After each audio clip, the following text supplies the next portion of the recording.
Hey guys, Mackay here with Ironside Ranch, and today we're going to talk a little bit about chick care.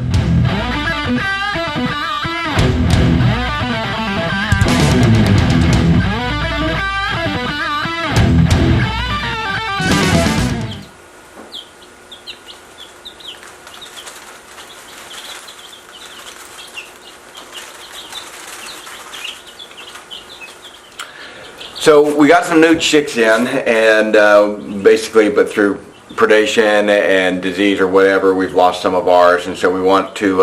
Anybody that's dealing with chickens, you'll deal with some of that, and so we've lost a few of ours, and we're just kind of replenishing some of our stock here. The other thing is our Rhode Island Reds, for whatever reason, a lot of them have stopped laying actually, and they're not old enough to have stopped, so we really can't figure out why. And so we're kind of replacing them, and we got a new batch in. We order our chicks from Cackle Hatchery. As of right now, they seem to be pretty decent. They get us what we need on time, and they always send us a few extras, since they kind of makes up for chicks that you'll lose, just chicks that die via shipping or whatever it is. In this case, we ordered 15. They sent us 18. I think they usually say they give one extra per 20 or 25 chicks, but they must have had a few extra laying around, so they sent us a few more.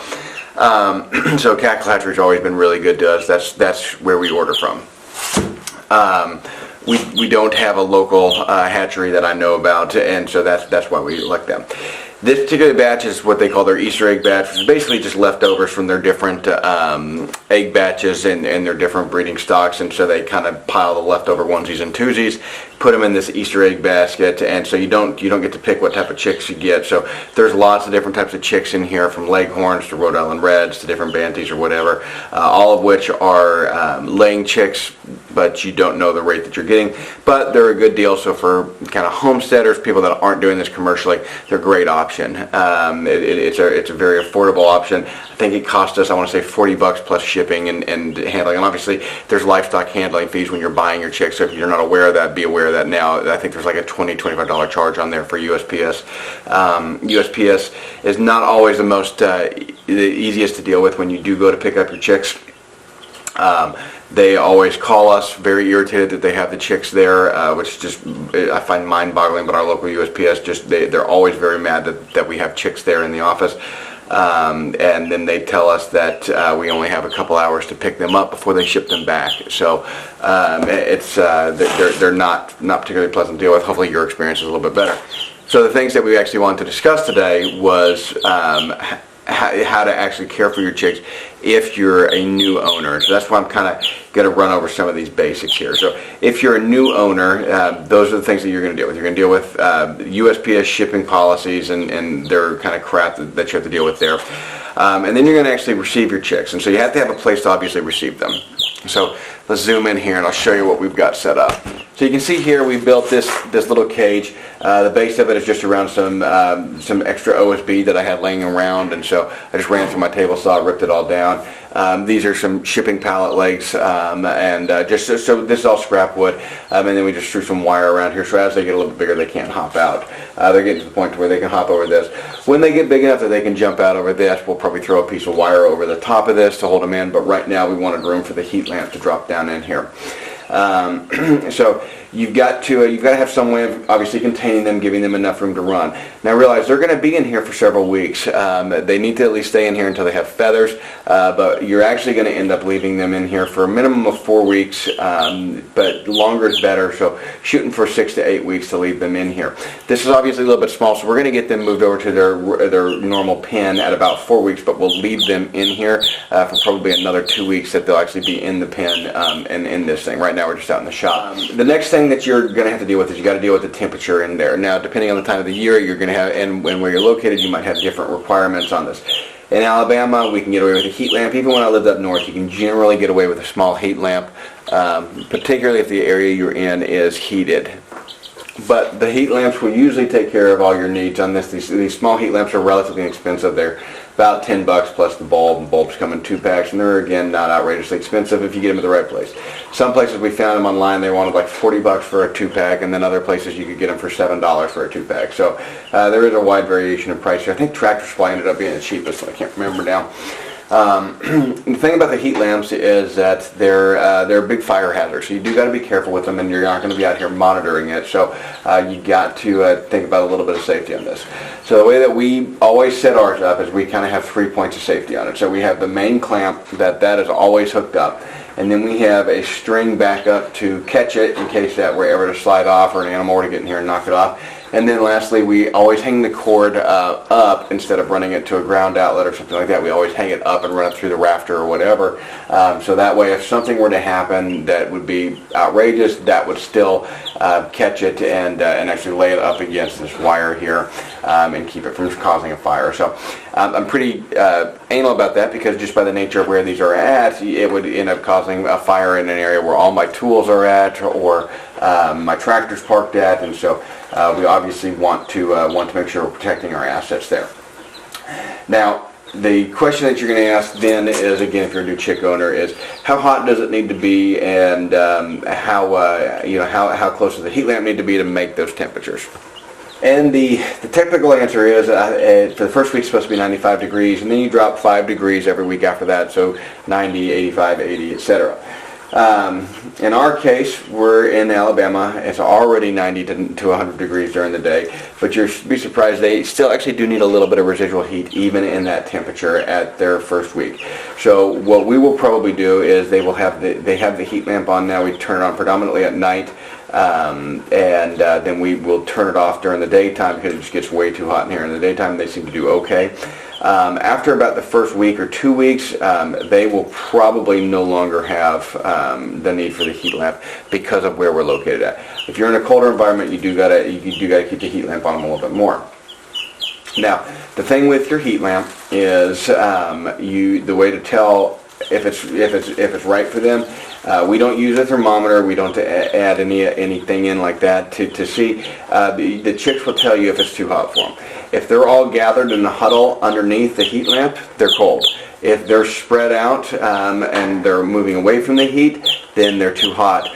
And if they're just milling around in the area and everybody's kind of evenly distributed in the entire little chick spread, then they're actually just right and they're doing okay. So you can see these guys are doing all right, but they do stay away from the center of the heat light. So it is getting just a little bit hot for them at this time of year right now in the middle. So I'm actually, as soon as this video is done, I'm going to turn the heat light off.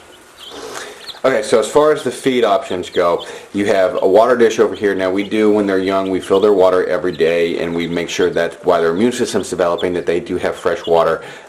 When they get to be about 4 or 5 weeks old, we'll quit doing it every day. We'll just do it as often as they need it before it goes empty, but just as often as they need it filled. But like I said, we like to keep that immune system strong, and so we don't want anything getting in there while they're developing.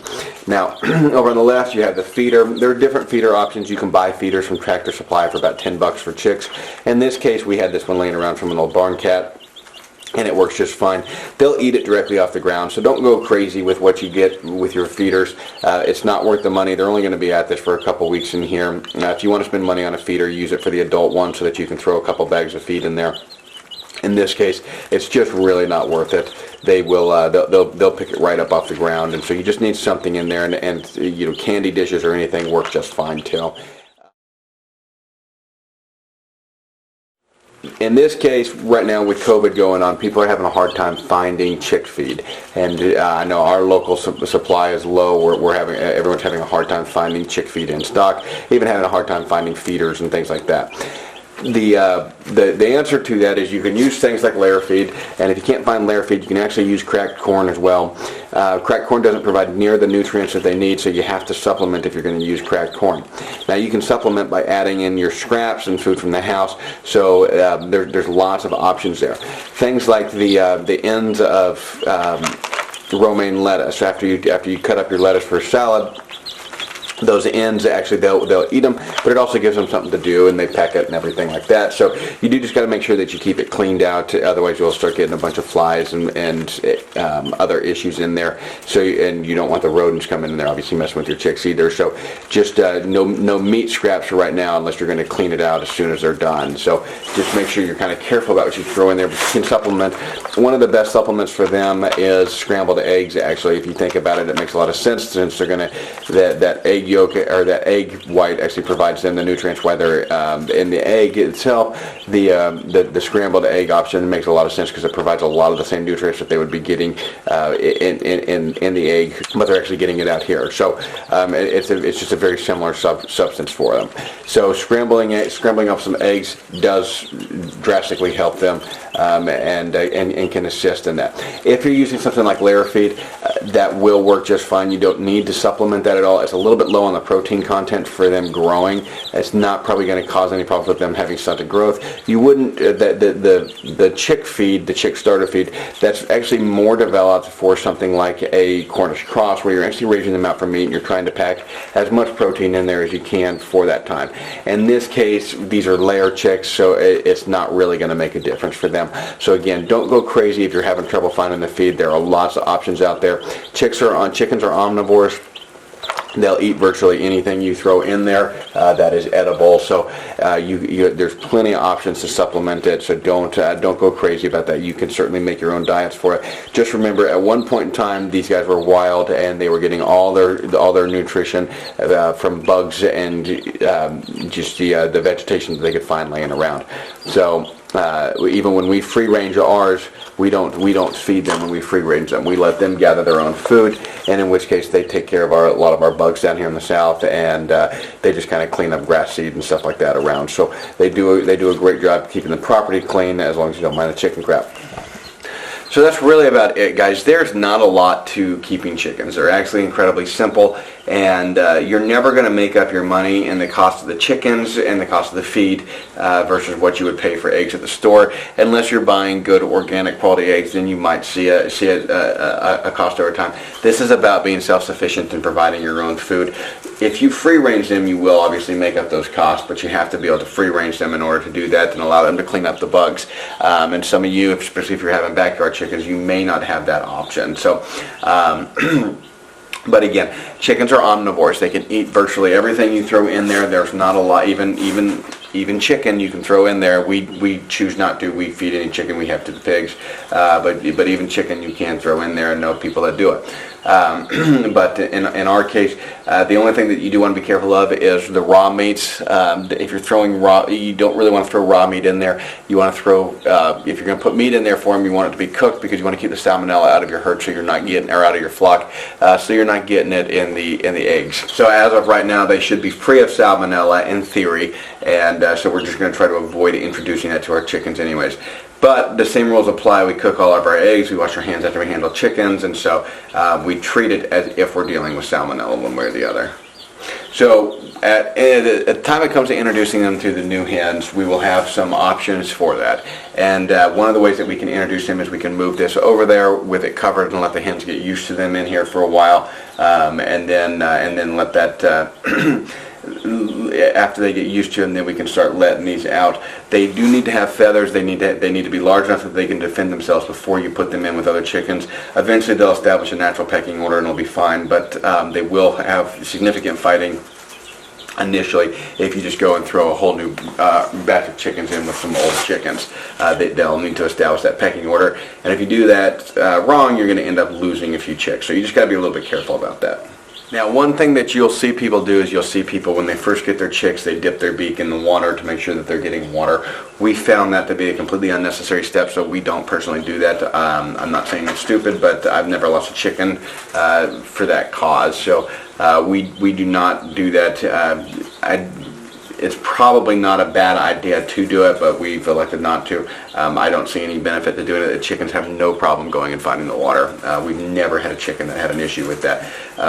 If we do have a chicken that seems to be laying down when we initially get them, or seems to be sick, or just not acting like the rest of them, we will oftentimes dip their beak in the water real quick and just make sure that they at least know where the water is and that it's not dehydration that's causing the issue. Again, I don't know that helps any, but that's what we do as far as our chicken medicine. Other than that, guys, if you have any other tips, tricks, comments, suggestions, anything that you guys do differently that maybe we're not doing here, by all means, throw it in the comments. We do love to read those. Do appreciate y'all watching, and please make sure and subscribe to the channel if you haven't already done so. Share the video. That does really help us out, so I always ask that you do that. And other than that, guys, thanks for watching.